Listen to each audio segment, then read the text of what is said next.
So this week's video was going to be all about Guild Wars 2's newly released expansion, End of Dragons, but something came up.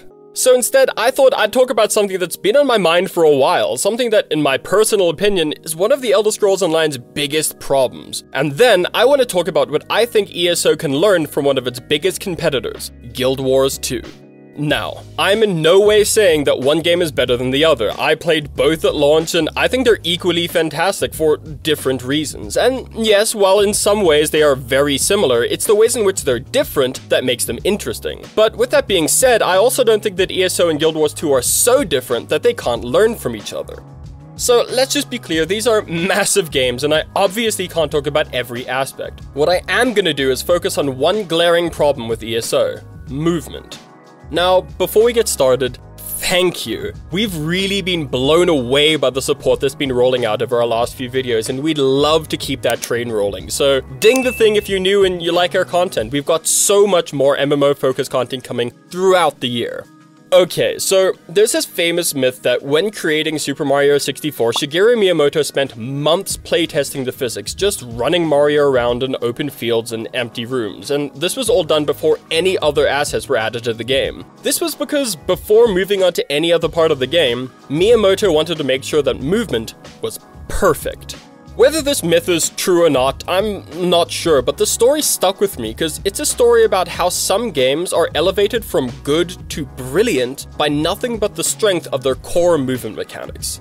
Now, long-time subscribers will know that I have a weak spot for good movement, and the fact of the matter is that most MMORPGs, ESO included, frankly move like trash. That is, except for Guild Wars 2. So, before we get into too much more detail, let's just take a little look at something. Okay, now this. And now this. And now this. So what did you notice? Well, first of all, what I noticed is that the movement animations in Guild Wars are pretty much unmatched in MMOs. And the run cycles of the Asura are some of, if not the best run cycles in gaming. But what else did you notice? Yeah, that the movement animations for the cat person are identical to those of the human person. I mean, you'd think that there would be some nuances between how a literal cat and a human move, right? But no, apparently these entirely different species have the exact same muscle and bone structure. Now, on the other hand, let's take a look at the incredible attention to detail on the Asura. It takes time for them to build up momentum and get up to speed. You can really feel the weight being distributed throughout the body in a really organic way. Then we see the Char, how they get up on all fours to run, or how they stand up when they walk or when they're holding a weapon. It really is such a shame that ESO hasn't put in more effort to make each race move differently. The lack of unique movement characteristics strips away so much personality, resulting in a spread of races that may look different, but they're nothing more than a skin swap.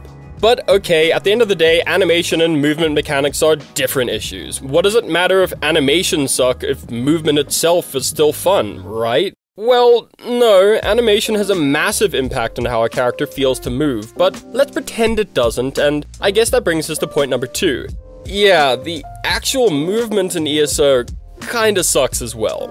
But really, this all comes down to differing design philosophies in the initial development of each game. From the get-go, Guild Wars 2 has had a strong focus on verticality, with jumping puzzles being a heavily marketed feature around launch. And naturally, with jumping puzzles being such a core feature, everything was designed from the ground up with jumping in mind. Really though, when you get right down to it, the differences in each game's jumping are kinda small, yet one tiny thing can have far-reaching consequences, and that tiny thing is simply that in Guild Wars 2, you can change direction mid-air.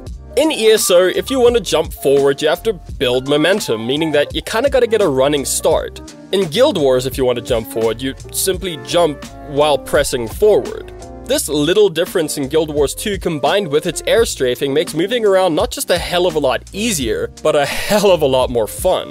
Now let's take a look at the other side of the equation. ESO was developed very much to be an online Elder Scrolls game, and as such, a lot of the on-foot movement systems are very similar to those you'd find in Skyrim. And that's fine and all, but I'd argue that over the years, ESO has grown far beyond just being an online Elder Scrolls game. It's sort of become its own unique brand of beautiful Frankenstein's monster, but it's a monster that no matter how much it evolves, it will always in some ways be held back by the legacy of its series. And this handicap can clearly be seen in things like jumping and running. But okay, running and jumping is one thing. What about mounts? Well, I'm sure not expecting ESO to implement Guild Wars' mount system, because that would be the equivalent of throwing me into the ring with Mike Tyson.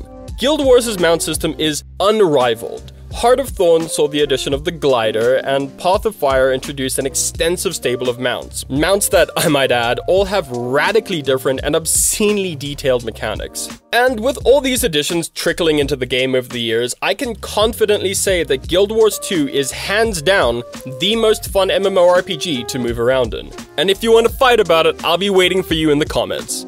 Okay, so let's get real for a second. I'm obviously not suggesting that ZOS add on a slew of new mounts and gliders, because obviously the game world wasn't designed with these features in mind, and overhauling the map to support more verticality would be a massive undertaking. I mean, look at how long it took Blizzard to add flight to the base game zones. Rather, what I am suggesting is that ZOS at least try to make ESO's one mount somewhat as interesting as any of Guild Wars's.